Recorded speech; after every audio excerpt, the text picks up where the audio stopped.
Hi everyone. सो आज मैं NTPC graduate level का जो डीवी प्रोसेस है वो आपके साथ शेयर करने वाली हूँ। मेरा जो जोन था वो कोलकाता जोन था और जो मेरा डीवी था वो 4 जून को था। ठीक है, तो जब हम सबसे पहले वहाँ पे जाते हैं और वहाँ जाने के बाद हमें एक रूम में बिठाते हैं। बिठाने के बाद हमें एक फॉर्म दिया जाता है। फॉर्म में कुछ भी नहीं, नाम, फादर्स नेम, रोल नंबर, ये सारी चीज़ें, बेसिक सी जो चीज़ें हैं वो एड्रेस वगैरह वो फिल करना होता है। फिल करने के बाद वो हमारे को 2-3 और पेपर का सेट देते हैं जिसमें जो भी हमने अभी तक एग्ज़ाम दिया था CBT 1, 2, 3 में जो हैंड रिटन जो राइटिंग होते हैं उसका एक पेज देते हैं।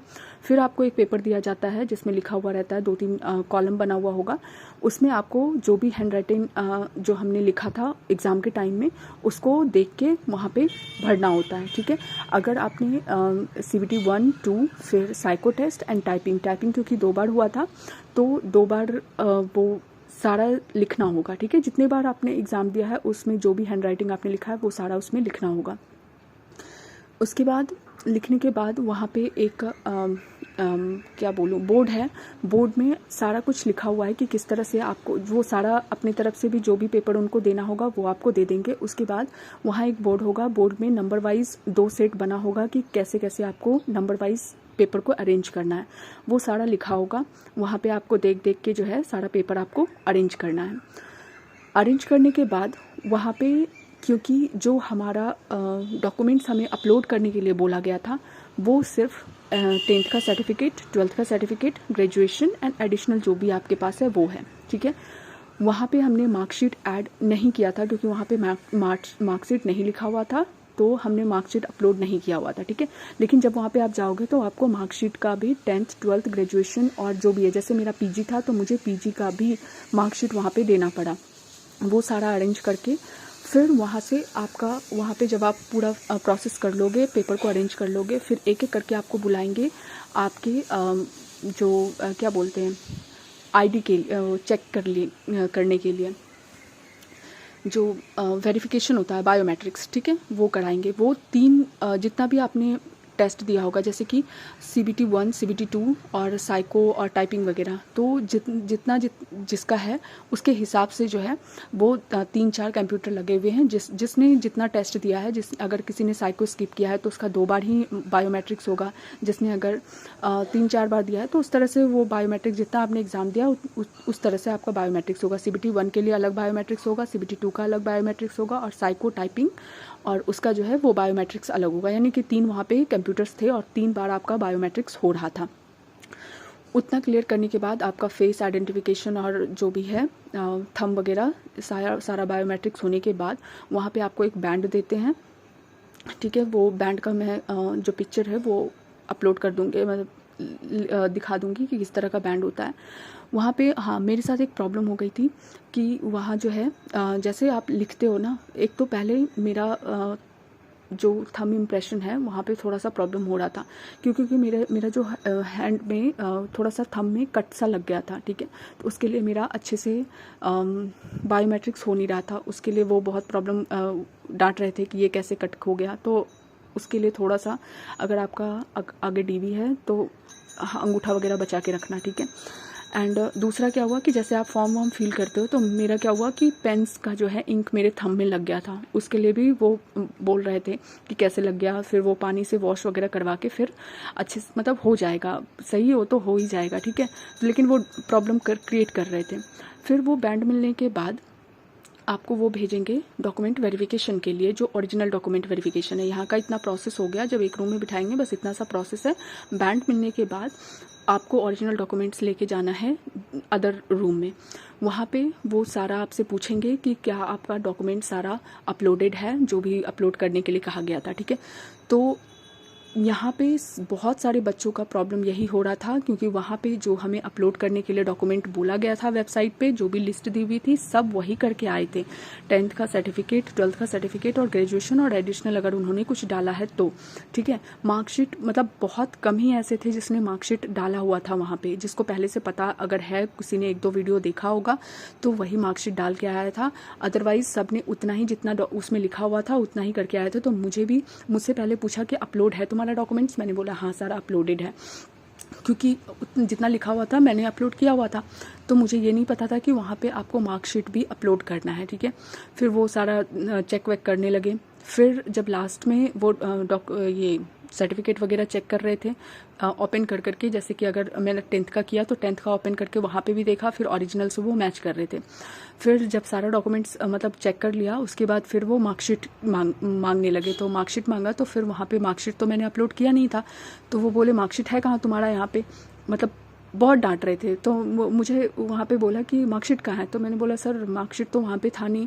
तो उन्होंने बोला कि तो मार्कशीट नहीं है तो यहाँ पे फ़ोटोकॉपी जो तुमने लगाया हुआ है तो वहाँ पे अपलोड होना चाहिए। मतलब वो प्रॉब्लम हर एक स्टूडेंट के साथ हो रही थी।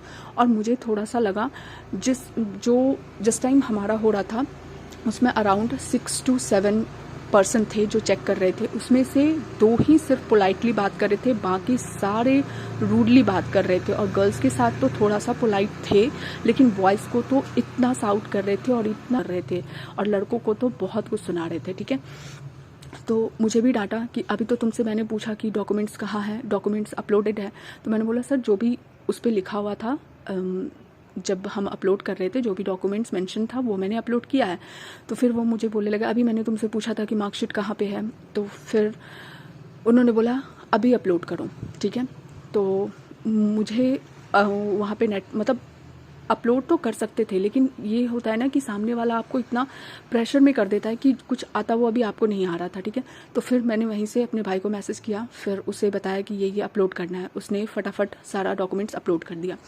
वहाँ जितने भी आपका अगर आपने लगाया, जैसे मैंने पीजी का भी लगाया था, जो कुछ मैंने वीडियो देखा था तो उसमें वो बोल रहे थे कि ग्रेजुएशन का ही सिर्फ मांगते हैं, अगर पीजी अगर आपके पास है तो उतना मत लगाओ। लेकिन मैंने क्योंकि पोस्ट ग्रेजुएशन का सर्टिफिकेट लगाया था तो मार्कशीट मुझे उसका भी लगाना था, ठीक है।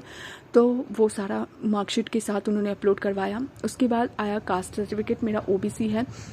मैं अभी रिसेंट का लेके गई थी। रिसेंट का जब लेके गई तो उन्होंने फिर बोला कि जो 24 में आपने लगाया था उसका लगाना है, जो फॉर्म फिल अप करने के टाइम आपने लगाया था वो आपको वो भी अपलोड करना है। और मैं जब बाहर निकली तो एक लड़की जो उस टाइम मतलब जो फॉर्म फिल करने के टाइम जिसने जो सर्टिफिकेट था ओबीसी का वो लगाया था, तो उसको बोल रहे हैं करंट का भी लगाओ, यानी कि तुम्हारा दोनों सर्टिफिकेट ओबीसी का चाहिए, करंट का भी एंड जो आपने फॉर्म फिल करने के टाइम लगाया था वो भी, ठीक है। उसके बाद यहाँ पे डॉक्यूमेंट्स जो भी था सारे को मर्ज करके लगाना था, ठीक है। जो जैसे कि 10th में आप लगाओगे तो अलग अलग तो लगेगा नहीं और वो अपलोड होगा भी नहीं, तो उन दोनों को जैसे 10th का सर्टिफिकेट एंड मार्कशीट उसको मर्ज करके फिर अपलोड करोगे, 12th का मार्कशीट एंड सर्टिफिकेट मर्ज करके फिर अपलोड करोगे। इसी तरह से ग्रेजुएशन एंड पीजी जो भी चीज़ें हैं। कास्ट में तुम्हें 24 का यानी कि जब हम लोग फॉर्म फिल किया था उस टाइम का एंड करेंट का सबको मर्ज के एक फाइल PDF बना के उस पर अपलोड करना है। वहाँ पर और प्रॉब्लम क्या हो रही थी, कुछ बच्चे को ये देखो ध्यान दे लेना कि अगर तुम्हें PDF बनाना नहीं आता, वहाँ पे बहुत सुनाएंगे कि ये लोग पढ़े लिखे हैं, इनको PDF बनाना नहीं आता, इनको कुछ करना नहीं आता। और ऐसा नहीं है कि बहुत लोगों को नहीं आ रहा था, कुछ को तो सच में नहीं आ रहा था, कुछ को आ रहा था, लेकिन वो इतना प्रेशर क्रिएट कर रहे थे कि सब नर्वसनेस में बहुत लोग गलत सलत कुछ भी कर रहे थे। तो 2-3 चीज़ याद कर लेना, एक तो PDF जो भी डॉक्यूमेंट्स है उसको मर्ज करके कैसे अपलोड करते हैं, PDF कैसे बनाते हैं और मेल कैसे सेंड करते हैं। ये 3 चीज़ के लिए तो बहुतों को डांट रहे थे, ठीक है। गर्ल्स को तो थोड़ा कम डांट रहे थे, बॉयज़ की तो मतलब धज्जियाँ उड़ा रहे थे, सब आपस में बात भी कर रहे थे और हंसी भी उड़ा रहे थे कि देखो ये लोग कैसे हैं, इन लोगों को मतलब ये नहीं आता है, कुछ करने नहीं आता है, ना इनको PDF बनाने आता है, तो इस तरह से डांट रहे हैं। अब तो मुझे लगता है कि बहुत सारे ग्रुप्स वगैरह में सबको पता चल गया होगा कि किस तरह से प्रोसेस हो रहा है, लेकिन मैं देने के लिए गई थी, मुझे ये सब आइडिया नहीं था कि इस तरह से वहाँ पे बोल रहे हैं। उसके बाद सब चीज़ हो जाने के बाद सब अगर हो जाएगा फिर वहाँ पे वो मेडिकल के लिए भेज देंगे। मेरे साथ प्रॉब्लम क्या हुआ कि मेरा जो सर्टिफिकेट है 24th जो ओबीसी का सर्टिफिकेट है वो 26 का और जो 24 का है वो सारा अच्छे से बना हुआ है सेंट्रल लेवल पे। जो मैंने अभी जो रिसेंट जो बनवाया रेलवे के फॉर्मेट में, वहाँ पे क्योंकि स्पेस बहुत कम था तो मैंने वहाँ पे क्या किया, फादर्स के नाम का जो टाइटल होता है वो शॉर्ट कर दिया। जैसे मेरे पापा का नाम जो भी है उनका टाइटल मैंने शॉर्ट में डॉट करके लिख दिया था, तो उसके लिए वो मुझे ब्लॉक डेट में बुला रहे थे। तो ये चीज़ भी है कि जबकि मेरा जो सेंट्रल लेवल का जो मेन हमारा सर्टिफिकेट होता है ओबीसी का, उसमें मेरे फादर का नेम बिल्कुल क्लियर अच्छे से लिखा हुआ है, लेकिन सिर्फ क्योंकि जो रेलवे का फॉर्मेट है वहाँ पे मैंने स्पेस कम होने की वजह से जो टाइटल होता है उसमें डॉट मतलब ये डॉट करके लिख दिया था। तो उसके लिए वो बोल रहे हैं कि इसको फिर से ब्लॉक डेट में बनवा के लाना। अब वो चीज़ ब्लॉक डेट में कोई भी काम करना थोड़ा सा हेक्टिक हो जाता है, तो फिर उस टाइम तो मैं चली गई, लेकिन जब मैं रूम में आई तो मेरे पास एक एसएससी फॉर्मेट में 2024 का सारा कुछ बना हुआ था, और लेकिन वो फॉर्मेट सिर्फ एसएससी का था। फिर मैं थोड़ी देर के बाद जो मेन हेड थे, चेयरमैन जो भी थे, जो हमारा जो भी चेक किया, उनको मैंने रिक्वेस्ट की कि सर मेरे पास ये है, इससे काम हो जाएगा क्या, बट ये एसएससी फॉर्मेट में। फिर उन्होंने पूरा पेपर चेक किया, फादर्स नेम वगैरह सब चीज़ मैच किया, बोले ठीक है ये सबमिट करवा दो। सबमिट करवा, हाँ उसके पहले मुझे वो लेटर वेटर दे दिया था उन्होंने ब्लॉक डेट पे आने के लिए। मेडिकल तो मेरा बोले मेडिकल तुम करवा लो, कोई दिक्कत नहीं है, मेडिकल तुम्हारा करवा देते हैं, लेकिन तुम्हें ब्लॉक डेट पे आके वो वाला सर्टिफिकेट चेंज करना होगा, फादर्स नेम कंप्लीट लिख के लेके आना पड़ेगा। तो वो मुझे जो ब्लॉक डेट का लेटर होता है वो मुझे दे दिया उन्होंने, और एक उन्होंने खुद अपने पास रखा था। फिर जब लास्ट में जब मैंने ये एसएससी फॉर्मेट वाला जमा किया तो फिर मैंने कंफर्म कर लिया कि क्योंकि उसमें लिखा हुआ था कि अगर ब्लॉक डेट पे नहीं आओगे तो आपके अगेंस्ट जो है लीगल एक्शन वगैरह होगा। फिर जब मैंने एसएससी फॉर्मेट वाला जमा कर दिया तो उससे मैंने कंफर्म हो ली कि हाँ मुझे फिर से आना तो नहीं पड़ेगा, कि कुछ ऐसा प्रॉब्लम ना हो जाए कि अभी आप बोल रहे हो कि चले जाओ और फिर बाद में आप ब्लॉक डेट पे मुझे कॉल करके या कुछ भी करो। तो मैंने उनको बोला तो बोले नहीं कोई प्रॉब्लम नहीं होगा। फिर उन्होंने जो भी लेटर मुझे दिया था ब्लॉक डेट पे आने वाला, वो मेरे सामने ही उन्होंने फाड़ दिया, ठीक है। तो इस तरह से सारा प्रोसेस हुआ। तो वहाँ पे बस ये याद रख लेना कि जो डॉक्यूमेंट्स अपलोड करना है, 10th एंड 10th का सर्टिफिकेट एंड मार्कशीट मर्ज करके अपलोड करना है, 12th का सर्टिफिकेट एंड मार्कशीट मर्ज करके, ग्रेजुएशन सर्टिफिकेट एंड मार्कशीट मर्ज करके, एंड अगर आपका पीजी है तो उसका भी सर्टिफिकेट एंड मार्कशीट मर्ज करके, ओबीसी है तो पहले का भी ओबीसी जो फॉर्म फिल करने के टाइम और करंट का वो सारा, यानी कि अगर आप बोलो तो 4 हो जाएंगे, एक तो सेंट्रल का बना हुआ, एक अगर ये जो अगर रेलवे के फॉर्मेट में बनाए होगे तो 4 आपके पास ओबीसी का सर्टिफिकेट होगा, उसको मर्ज करके वहाँ पे अपलोड करना है।